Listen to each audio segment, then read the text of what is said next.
네,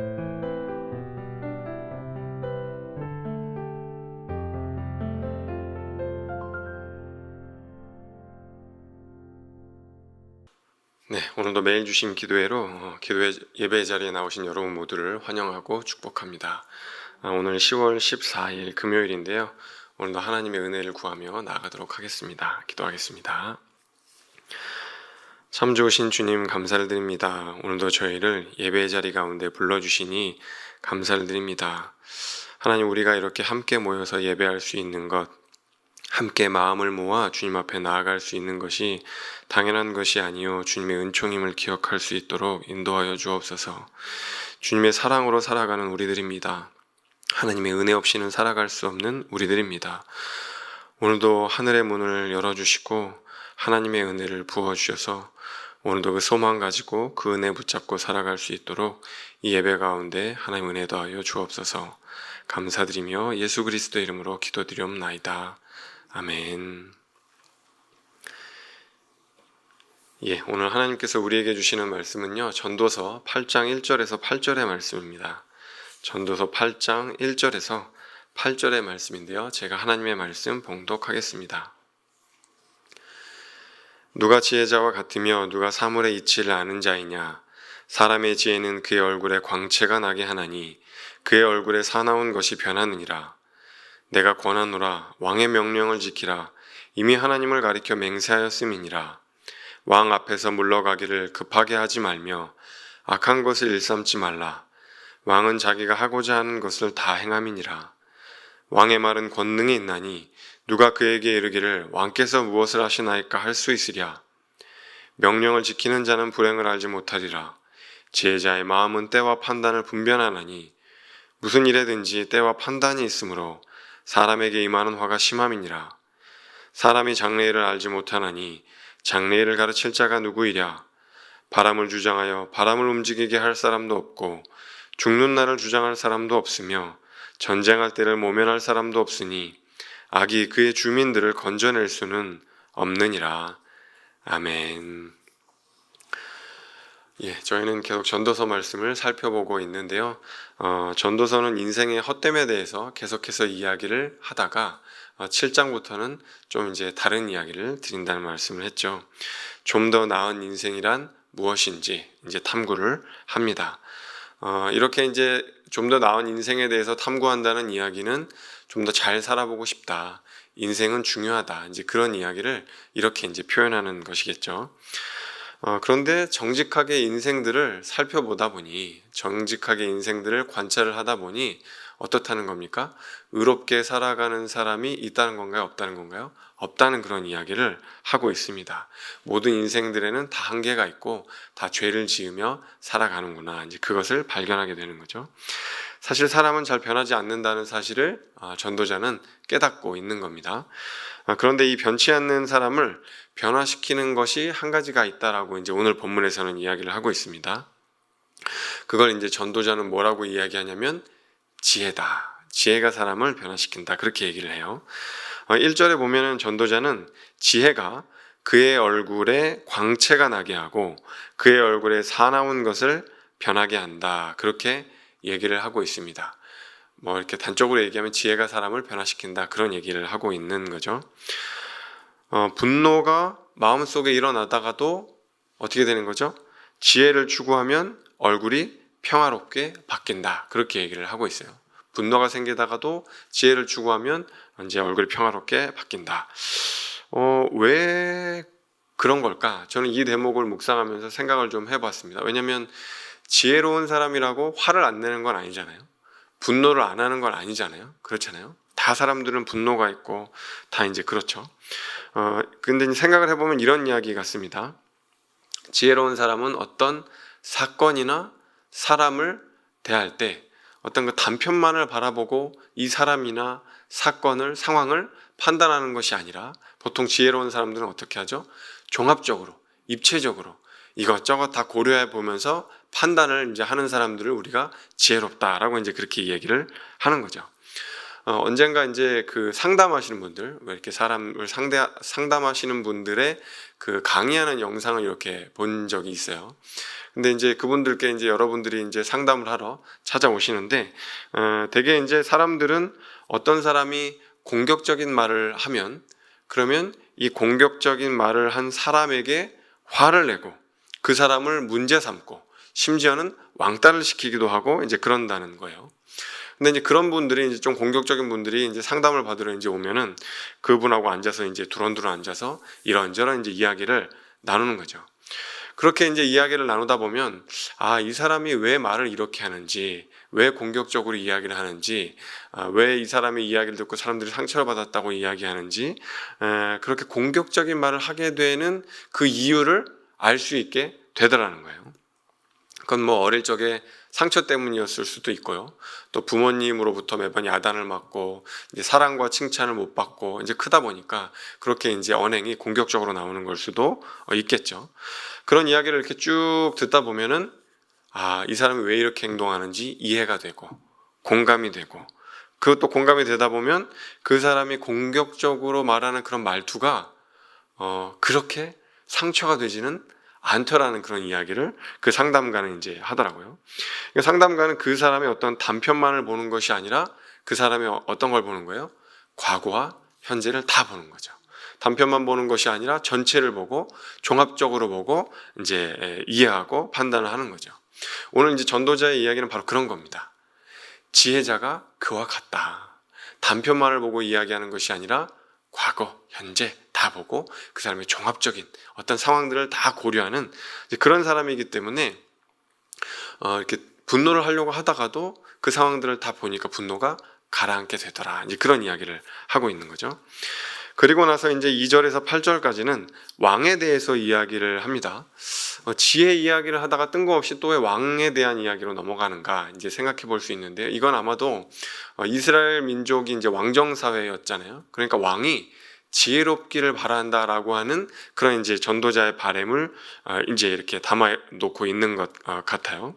왕에 대한 기대가 있고 왕이 지혜자가 되어서 왕이 다스리는 세상이 좀 더 이렇게 바람직한 세상이, 바른 세상이 되었으면 좋겠다라는 그런 바람 때문에 아마도 이런 내용이 들어가지 않았을까라는 생각이 들기는 하는데요. 근데 정작 이제 내용을 읽어보면 내용은 왕이 이래야 한다, 왕이 저래야 된다, 이제 그런 내용이 아니에요. 읽어보면 어떤 내용이냐면 왕의 명령에 따라야 한다, 왕에게 복종해야 한다, 왕에게 순종해야 된다, 이제 그런 이야기를 오히려 이제 하고 있어요. 또 이제 로마서 13장에 이제 그 통치자들의 권세에 이제 순응해야 된다, 복종해야 된다, 이제 그런 이야기를 또 떠올리는 대목이기도 하죠.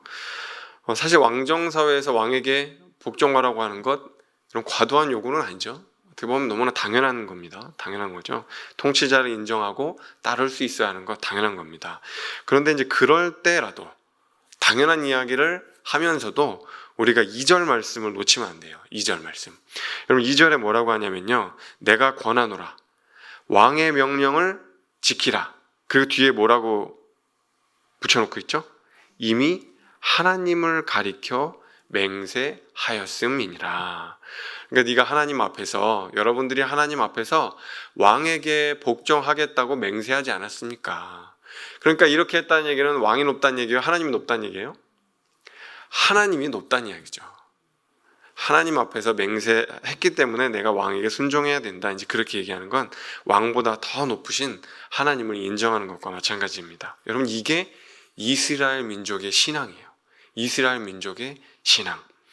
하나님께서 이스라엘의 요청 때문에 왕을 세우기는 했죠. 그죠? 사무엘서에 보면은 막 이스라엘 민족들이 요청하잖아요. 우리도 좀 왕이 있어야겠습니다. 저 번듯하게 잘 살아나가는 저 이방 나라처럼 우리도 왕을 주셔서 좀 우리가 좀 강하게 살 수 있도록 좀 도와주세요. 이제 그렇게 막 이제 하나님께 청원을 한 거죠. 하나님이 그렇게 썩 원치는 않으셨지만 그래도 이스라엘 민족이 하도 원하니까 왕을 이제 부득이하게 허락을 해 주신 거죠. 그런데 그럼에도 불구하고 왕을 주셨지만 이스라엘 민족의 진짜 왕, 진짜 통치자는 누구라고 지금 얘기하는 거죠? 여호와 하나님이라고 얘기를 하는 거예요. 여러분 바로 이 점이요, 이스라엘 민족의 그 역사서, 역사서가 뭐죠? 이제 사사기, 열왕기서, 사무엘서 이런 구약 성경의 책들 있잖아요. 그런 책들의 핵심이에요. 이스라엘 구약의 역사서를 읽을 때 핵심입니다.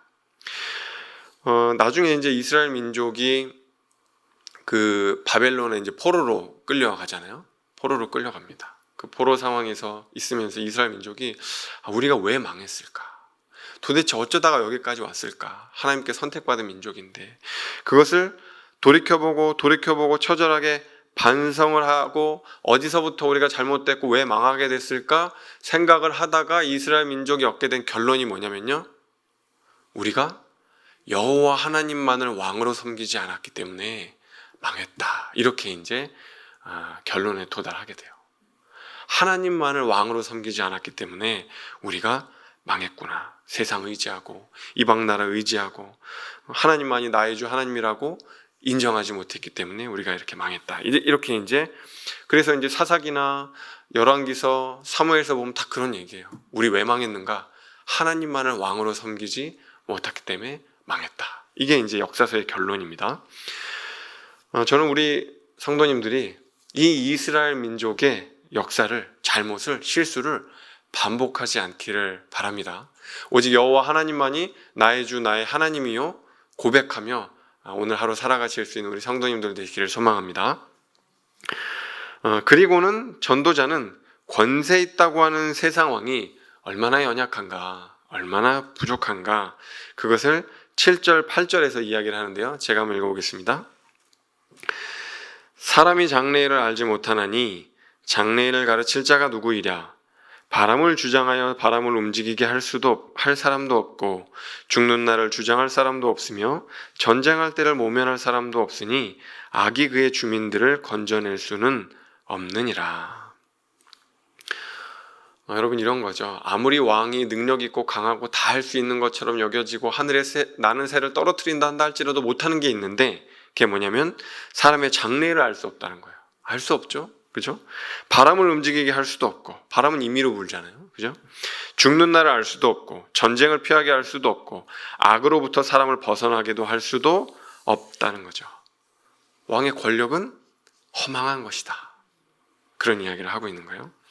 세상에서 소유한 힘, 영향력, 능력, 이런 것들 사실은 허망한 것이라는 이야기를 하고 있는 겁니다. 왜냐하면 이 세상을 통치하시는 진정한 왕은 여호와 하나님 한 분밖에 없기 때문이죠. 예전에 이제 이슬람권에서 선교하시는 어떤 선교사님 이야기를 들었는데요. 이분이 이제 이슬람권에 가서 이제 기독교 복음을 이제 막 이제 전파를 한 거죠. 근데 이제 그게 이제 불법인 거예요. 그 국가에서. 그런데도 불구하고 전도를 하고 회심을 시키고 교회 나오게 하고 이제 했는데 이제 이슬람 당국에서 그것을 예의주시하면서 이 선교사님을 이제 지켜본 거죠. 계속해서 이제 선교 활동을 하고 이 선교 활동이 잘 열매를 맺고 하니까 이슬람 당국에서 이제 계속해서 딴지를 걸고 시비를 걸고 너 계속해서 그렇게 하면 법정에 서게 될 것이다. 유죄를 받게 하겠다. 그렇게 이제 엄포를 놓다가 실제로 재판을 받게 된 거예요. 실제로 검사가 맞은편에서 이 사람을 막 노려보면서 이야기를 하는 거죠. 너 그렇게 하다가는 큰일 난다. 유죄 판결을 받게 될 것이다. 형량을 살게 될 것이다. 감옥에 가게 될 것이다. 막 그냥 이글거리는 눈빛으로 이 선교사님을 이제 쳐다보면서 막 이제 이렇게 공격을 하는 거죠. 그래서 이 선교사님이 나는 이제 끝났구나. 검사가 나를 저렇게 공격을 하는데 난 이제 끝났구나. 선교도 여기서 접고 이제 본국으로 돌아가고 어쩌면 내가 감옥에 갈 수도 있겠구나. 이제 그러면서 막 두려운 마음이 생기더래요. 그런데 이제 그때 하나님께서 그 재판정 안에서 환상을 보여주시는데 그게 이제 어떤 환상이었냐면 판사가 이제 이렇게 그 재판장에 이렇게 앉아 있잖아요. 판사가 높은 곳에 이렇게 딱 앉아 있는데 그 판사 뒤에 하나님의 영광의 빛이 이렇게 샥 비추더래요. 근데 그 영광의 빛이 마치 하나님이 이 판사의 어깨와 팔과 그 재판봉 있잖아요. 그것을 꽉 쥐고 있는 것처럼 느껴지는 그런 환상을 하나님께서 보여주시더래요. 그러면서 이렇게 말씀하시는 것 같았대요. 걱정하지 마, 야. 겉보기에는 이 사람들이 너를 재판하는 것 같고 이들이 세상을 다스리는 것 같지만 이 재판정의 실제 주인은 나다. 이 재판정의 실제 판사는 나다. 내가 너와 함께 할 거야. 주눅 들지 마. 내가 너를 세웠노라. 그렇게 말씀하시는 것 같은 음성을 들었다는 거예요. 여러분, 그리고 그 재판의 결과 어떻게 되었을까요? 무죄 판결을 받았대요. 거짓말처럼 그 재판에서 무죄로 풀려났고요. 그 이후에도 여러 번의 위기가 있었지만 그때마다 하나님께서 주시는 지혜와 힘으로 위기를 잘 넘겼어요. 그 이슬람권에서 제 기억으로는 아마도 터키였던 걸로 기억하는데요. 거기서 이제 열심히 그렇게 복음을 전파하고 지금은 한국에 돌아와서 지피라고 하는 그 선교단체에서 일하고 계시는 것으로 알고 있어요. 여러분, 우리는요, 두 왕국에서 살아가요. 세상을 통치하는 그 세상 왕국과 하나님이 통치하시는 그 하나님의 왕국 사이에 살아갑니다. 보이는 세상 왕국과 보이지 않는 하나님 나라 사이에서 살아갑니다. 언뜻 보기에는 이 세상 왕국이 커 보이고 이 세상의 법칙대로 돌아가는 것만 같죠. 가이사의 법칙대로 돌아가는 것만 같습니다.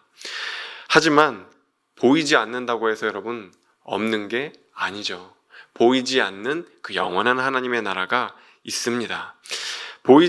우리 주님은 보이지는 않지만 이 세상의 뒤에 계셔서 이 세상을 통치하고 다스리시고 계십니다.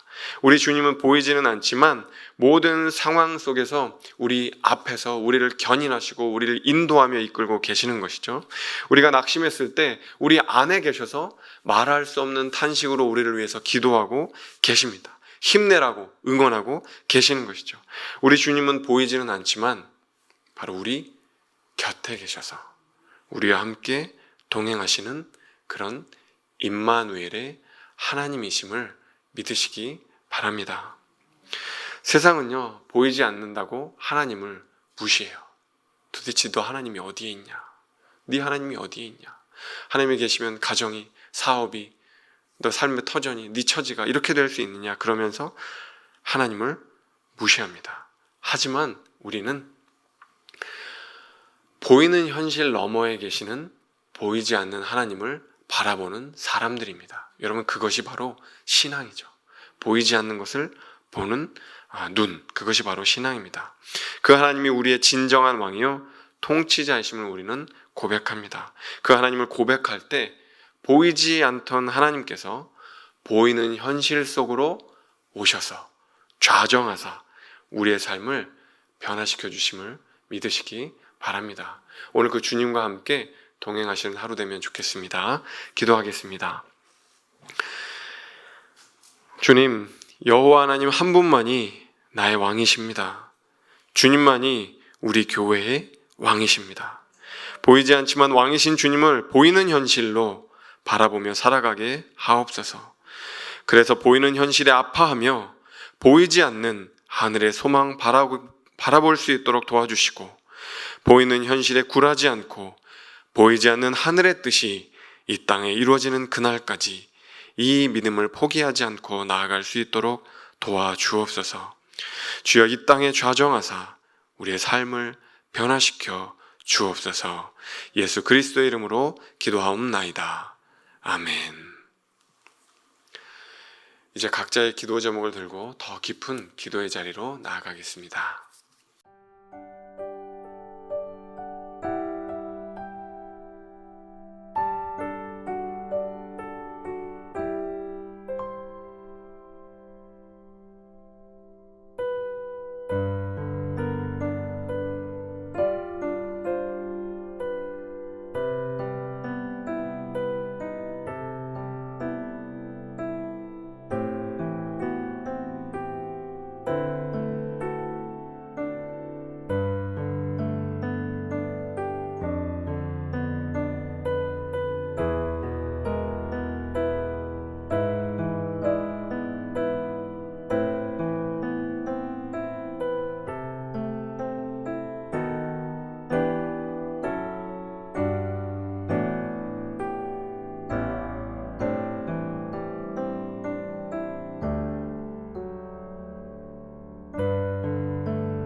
네.